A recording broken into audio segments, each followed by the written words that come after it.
सभी को नमस्कार। आज हम गुलबर्गा विश्वविद्यालय कलबुर्गी के हिंदी विभाग द्वारा बीएससी तथा बीसीए प्रथम सत्र के लिए निर्धारित जो कहानी है, पुरस्कार कहानी, और इस कहानी के जो लेखक हैं जयशंकर प्रसाद, जिनके परिचय के पश्चात हम कहानी के सारांश को आगे जानने की कोशिश करेंगे।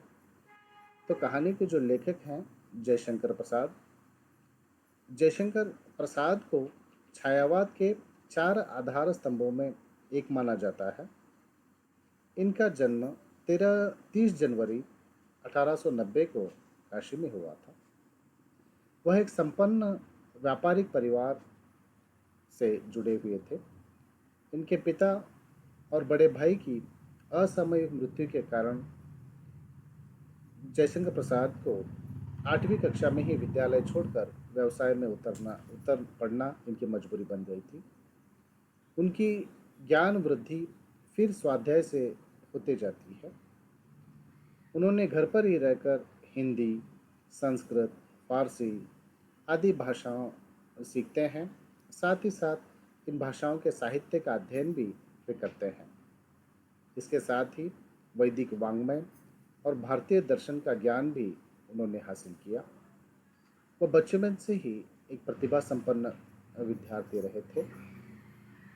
8-9 वर्ष की आयु में अमरकोश और लघु कौमुदी उन्होंने कंठस्थ कर लिया था, जबकि कलाधर उपनाम से वे कविता और सवैये भी उस समय में लिखा करते थे।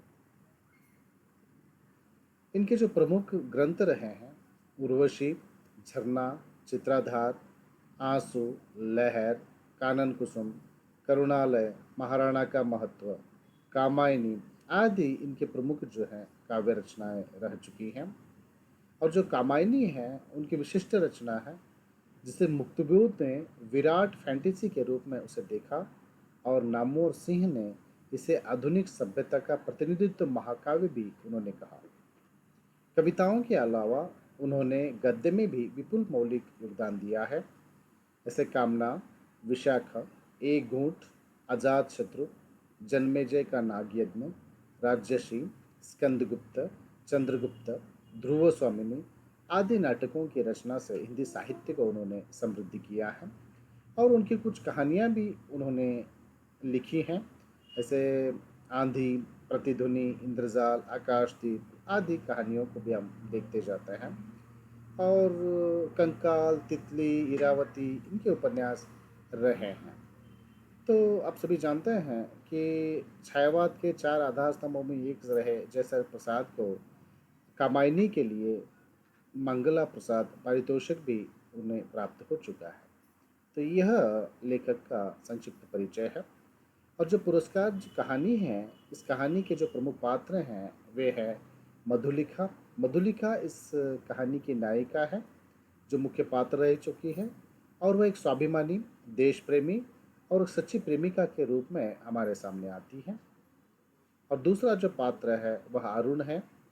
वह मगध राज्य का एक विद्रोही राजकुमार है, और जो मधुलिका से यानी जो मधुलिका है उससे वह प्यार करता है। और तीसरा जो पात्र है कौशल नरेश। कौशल देश का राजा, जो मधुलिका की देशभक्ति और प्रेम से बहुत अत्यधिक वह प्रभावित है। ये जो प्रमुख पात्र हैं, इन पात्रों की ओर ही यह कहानी घूमती हुई नजर आती है। तो इस कहानी की मुख्य बातों की अगर हम ध्यान दें तो यह कहानी देश प्रेम और प्रेम का संघर्ष इसमें दिखाई देता है। आत्मसम्मान और बलिदान की भावना भी इस कहानी में हमें दिखाई देती है। साथ ही साथ एक युवती के चरित्र की दृढ़ता, मानवीय भावनाओं का सुंदर चित्रण इस कहानी में होता हुआ हम देखते हैं। तो कहानी का जो संक्षिप्त सारांश है वह इस प्रकार रहा है। कौशल राज्य में हर साल कृषि महोत्सव का आयोजन होता है। इसी कृषि महोत्सव को लिए गांव के किसी किसान का खेत चुन लिया जाता है। उस कौशल के राजा के द्वारा कृषि महोत्सव के लिए हर साल किसी एक किसान के गांव को चुन लिया जाता है, और उस एक दिन के लिए राजा को कृषक बनना पड़ता है। और उस दिन इंद्र पूजन की धूमधाम होती है, गोट होती है, नगर निवासी उस पहाड़ी भूमि में आनंद मनाते हैं, आनंद का जश्न मनाते हैं। इस साल के कृषि महोत्सव के लिए हर साल की तरह जिस प्रकार किसी एक किसान का खेत चुन लिया जाता है, उसी तरह इस वर्ष के कृषि महोत्सव के लिए मधुलिका का खेत चुन लिया जाता है। मधुलिका का खेत चुन लिया जाता है। महाराज कृषि महोत्सव के लिए प्रस्तुत हुए तब बीज देने का काम मधुलिका का ही था। यह नियम था, परंपरा से चली आई बात थी कि जिस किसी का खेत जब राजा चुन लेता था तो बीज बोने का काम उस खेत के मालिक को ही करना पड़ता था। तो उसी प्रकार मधुलिका उस खेत की मालकिन थी, तो रीत के मुताबिक बीज देने का काम मधुलिका किया करती थी। वह बीजों को थाली लिए महाराज के साथ साथ चल रही थी। जब भी महाराज बीज बोने के लिए हाथ बढ़ाते तो बड़े फुर्तीली से बीजों की थाली उनके सामने कर देती। महाराज बड़ी कुशलता पूर्वक हल चला रहे थे। सारा खेत बोया गया तो उत्सव का प्रधान कार्य समाप्त हो गया। कृषि महोत्सव के नियमानुसार जब महाराज मधुलिका को उसका पुरस्कार देने हेतु स्वर्ण मुद्राएं स्वर्ण मुद्राओं से भरी हुई एक थाली उसके तरफ बढ़ाते हैं, तो मधुलिका उस थाली को अपने सिर से लगा लेती है, यानी राजा का सम्मान करती है। किंतु जैसे ही अपने माथे को लगाने के पश्चात उस थाली को, स्वर्ण मुद्राओं से भरी थाली को महाराज पर न्यौछावर कर देती है। मधुलिका की उस समय की ऊर्जस्वित मूर्ति लोग आश्चर्य से देखने लग जाते हैं। महाराज की भ्रुकुटी भी जरा चढ़ रही थी कि मधुलिका ने सविनय से कहा कि नियम था कि जिस किसी का भी खेत महाराज चुन लेते हैं उसके बदले में उस खेत की जो राशि होती है, खेत के बदले में उसे स्वर्ण मुद्राएं दी जाती हैं, लेकिन उन स्वर्ण मुद्राओं को मधुलिका लेने से अस्वीकार करती है। तो कहीं न कहीं राजा को भी कहीं बुरा लगता है, थोड़ा गुस्सा आ जाता है। तो उस समय में मधुलिका सविनय करते हुए नम्रता के साथ राजा से कहती है, हे देव, ये मेरे पितृ पितामहों की भूमि है, इसे बेचना मैं अपराध समझती हूँ। ऐसा कहकर वह पुरस्कार को राजा को वापस लौटा देती है। जब मधुलिका कौशल राज्य के कृषि महोत्सव में भाग लेकर राजा को बीज दे रही थी, तो उस समय मगध का एक बागी राजकुमार यानी अरुण भी वहां उपस्थित था। वह मधुलिका की सुंदरता पर, मधुलिका की जो सुंदर मूर्ति थी, उसकी जो सुंदरता थी, उस पर वह मुग्ध हो गया था, मोहित हो गया था। मधुलिका एक छिन्न माधवीलता वृक्ष की शाखाओं से च्युत होकर पड़ी थी। तब उसके सामने राजकुमार अरुण खड़ा था। उसने मधुलिका से कहा, कृषि महोत्सव के दिन से जब से तुम्हें देखा हूं, मेरा दिल तुम पर मुग्ध हो गया है। मैं तुम से मेरी प्यार की भिक्षा मांगने आया हूं।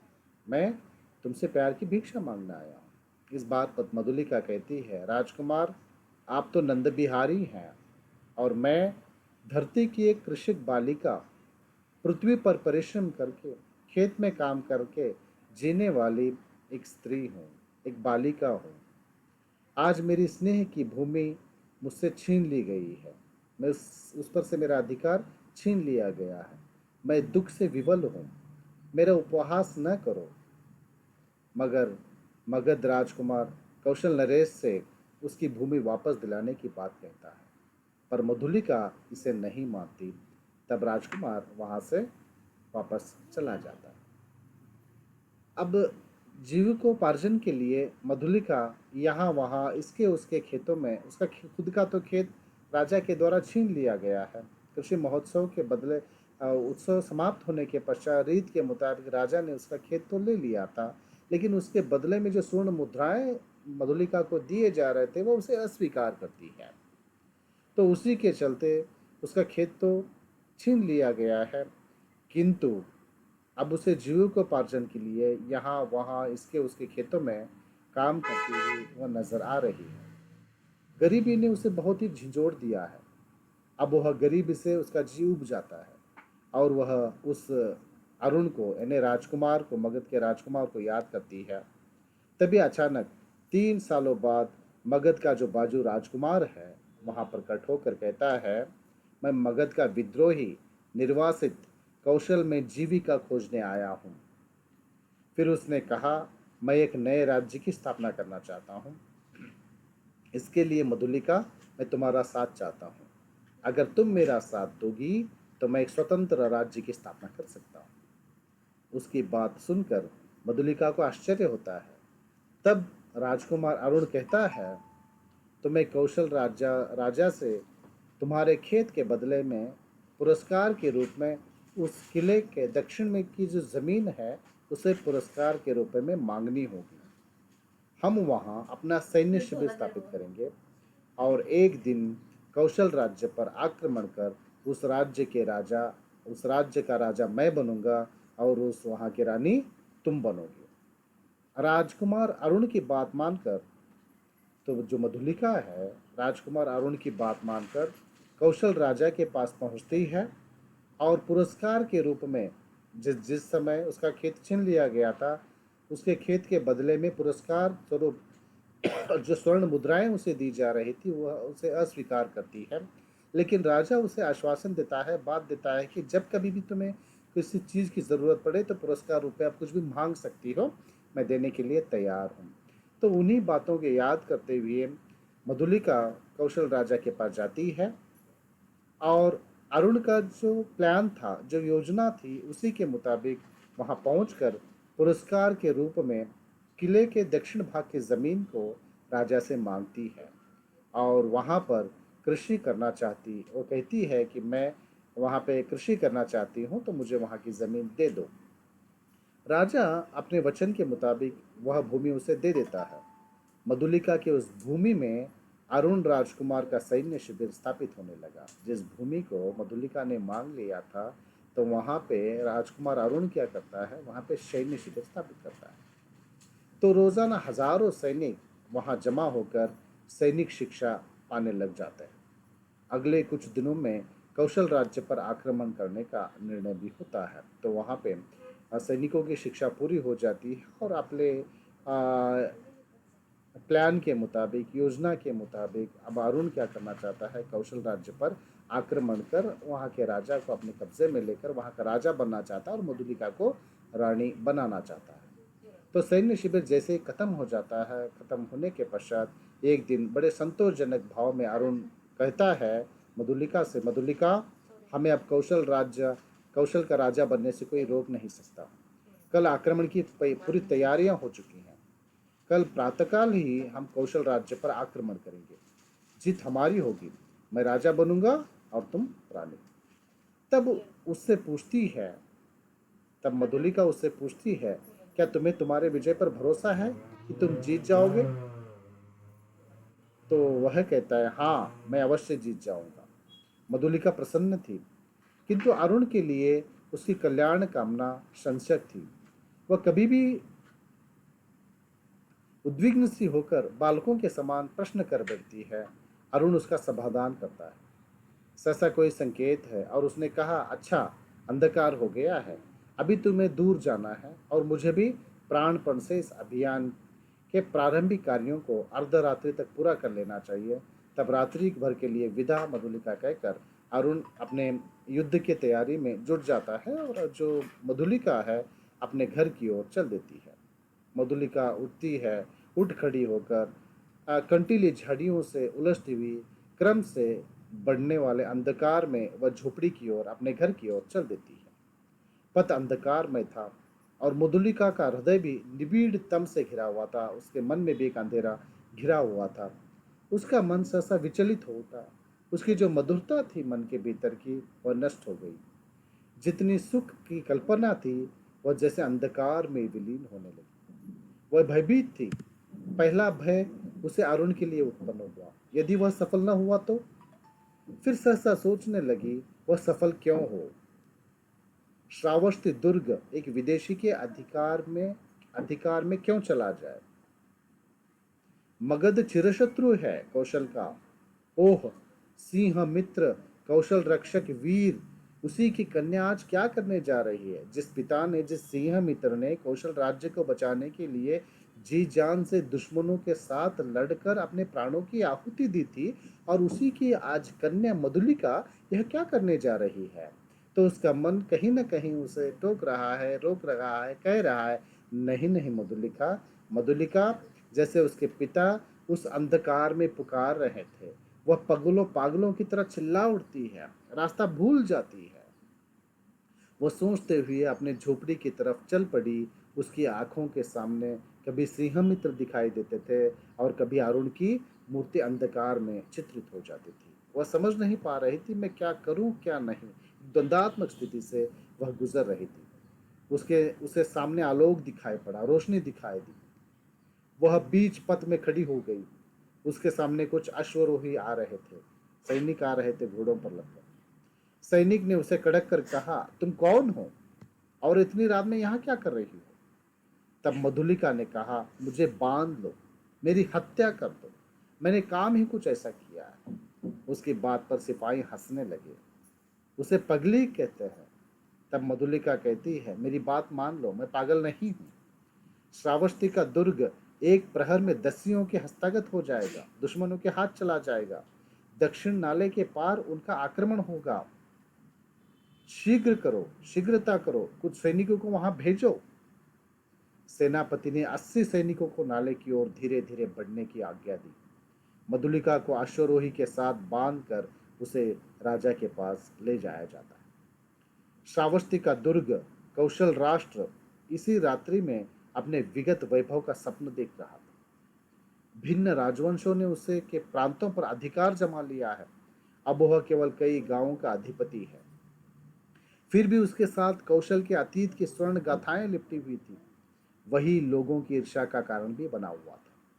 जब थोड़े से अश्वरोही बड़े वेग से आते हुए दुर्ग द्वार पर रुके, तब दुर्ग के प्रहरी चौंक उठे। उल्का के आलोक में उन्होंने सेनापति को पहचाना और दरवाजा खोल दिया। सेनापति घोड़े की पीठ से उतरे। उन्होंने कहा, अग्निसेन दुर्ग में कितने सैनिक होंगे? 200। तब उसने शीघ्र ही किले के और सैनिकों को और जो है अधिक सैनिकों को भेजने के लिए कहा। फिर वह सैनिक मधुलिका को लेकर महाराज के पास पहुंचा। कहा, महाराज, इतनी रात्रि में मैं स्त्री के कारण मुझे यहाँ उपस्थित होना पड़ा, मुझे क्षमा कीजिए। तब सैनिक ने कहा, स्त्री ने ही हमें शत्रु सैनिकों के बारे में बताया है। उसी ने बताया कि श्रावस्ती का जो हमारा दुर्ग है दक्षिण किले की ओर, वहाँ पे दुश्मनों का आक्रमण होने वाला है, इसीलिए हमने अधिक सैनिकों को वहाँ पे नियोजित किया है। ये बात जो है राजा को सैनिकों के द्वारा बताया जाता है। तभी शत्रु सैनिकों को हराकर अरुण रात तो यहाँ वार्तालाप चल ही रहा था कि उधर युद्ध समाप्त होता है, और कौशल के जो सैनिक हैं, अरुण बागी जो राजकुमार अरुण है, उसके सैन्य को हराकर उसे अरुण को बंदी बनाकर वहीं पे उसे वापस लेकर आते हैं। अरुण राजकुमार को बंदी बनाकर वहां पे पेश किया जाता है। महाराज मधुलिका के इस कार्य से बहुत खुश होते हैं। उन्होंने अरुण राजकुमार को मृत्यु दंड दिया। तो राजा उसके इस कार्य के लिए बागी राजकुमार जो अपना शत्रु राज्य है, उस शत्रु राज्य के राजकुमार अरुण को मृत्यु का दंड सुनाते हैं, शिक्षा देते हैं। तो मधुलिका को भी बुलाया जाता है। वह पागलों से कड़ी हो जाती है। उसे समझ में नहीं आता मैंने क्या किया। बड़े द्वंद्वात्मक स्थिति में वह जी रही। कौशल नरेश ने पूछा, मधुलिका, तुझे जो पुरस्कार लेना हो मांग लो। तब मधुलिका ने कहा, मुझे कुछ नहीं चाहिए। अरुण हंस पड़ा। उसे समझ में नहीं आ रहा मधुलिका क्या कर रही है। राजा ने कहा, नहीं, मैं तुझे अवश्य दूंगा। तो मधुलिका कहती है, पुरस्कार स्वरूप मैं क्या मांगूंगी, रह क्या गया है मेरे पास, मुझे कुछ नहीं चाहिए। तो राजा ने कहा, नहीं नहीं, मैं कुछ देना ही चाहता हूँ, तुम अवश्य कुछ मांग लो। तब मधुलिका ने कहा, मुझे भी प्राण दंड दे दो। इतना कहकर वह जो बंदी अरुण है, राजकुमार अरुण के पास जाकर खड़ी हो जाती है। जैसे तुमने इसे मृत्यु दंड दिया है, उसी तरह मुझे भी जो है इसी के साथ मरने के लिए मृत्यु दंड दे दिया जाए। तो यहीं पे कहानी समाप्त होती है। और कहानी का जो मूल संदेश है, इस कहानी में मधुलिका का चरित्र देश प्रेम, स्वाभिमान और बलिदान का प्रतीक प्रतीक है। कहा जाए तो ज्यादती नहीं होगा। वह अपने व्यक्तिगत प्रेम यानी अरुण से वह प्यार भी करती है, लेकिन व्यक्तिगत प्रेम से देश प्रेम की महत्व अधिक होती है। इस बात को भली भांति मधुलिका जानती है। इसीलिए अपने व्यक्तिगत प्रेम को त्याग कर देश के प्रति अपनी निष्ठा को वह प्राथमिकता देती है। देश के प्रति जो अपनी जिम्मेदारी है, उस जिम्मेदारी को प्रतिबद्धता के साथ निर्वाह करती हुई मधुलिका हमारे सामने आ जाती है। कहानी का जो अंत है मधुलिका के बलिदान और प्रेम के साथ होता है, जो कहानी को और भी मार्मिक बनाता है। और यहीं पे यह कहानी समाप्त होती है।